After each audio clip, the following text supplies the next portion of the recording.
আল্লাহর হাবিব সাদকে একটা আমল দিয়েছেন, শুনবেন, দোয়া কবুল, মুস্তাজাবুদ দাওয়াত, দোয়া করলে আল্লাহ দোয়া শুনবেন। কয়টা আমল? তাহাজ্জুদ নামাজ, জিকির বেশি, কথা বলেন, সদকা বেশি। শোনেন, আল্লাহর হাবিব আপন সাহাবী সাদকে বললেন, আতিব মাতআমাক তাকুন মুস্তাজাবাদ দাওয়া।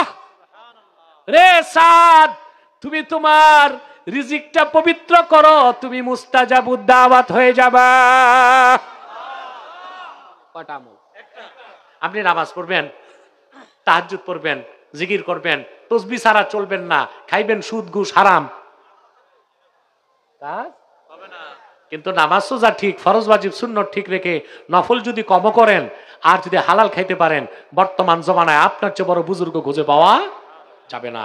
হালাল খাবেন, কথা বলে না, হারাম সমস্ত ইবাদতকে আটকায় দেয়। আল্লাহর হাবিব ইরশাদ করেছেন, মান দাখালা ফি বাতনিহি লুকমাতু হারামিন লা ইউস্তাজাবু দুআউহু 40 ইয়াওমা। যার পেটে ইচ্ছায় হোক অনিচ্ছায় হোক এক লোকমা হারাম খাদ্য প্রবেশ করবে, 40 দিন তার দোয়া মোনাজাত ইবাদত কবুল হবে না। কয় লোকমা? দেখান তো এক লোকমা।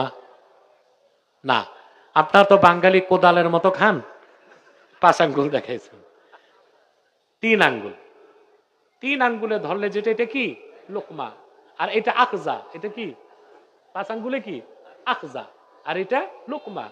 3 আঙ্গুল পরিমাণ হারাম খাদ্য কারো পেটে ঢুকলে কতদিন দোয়া কবুল হবে না?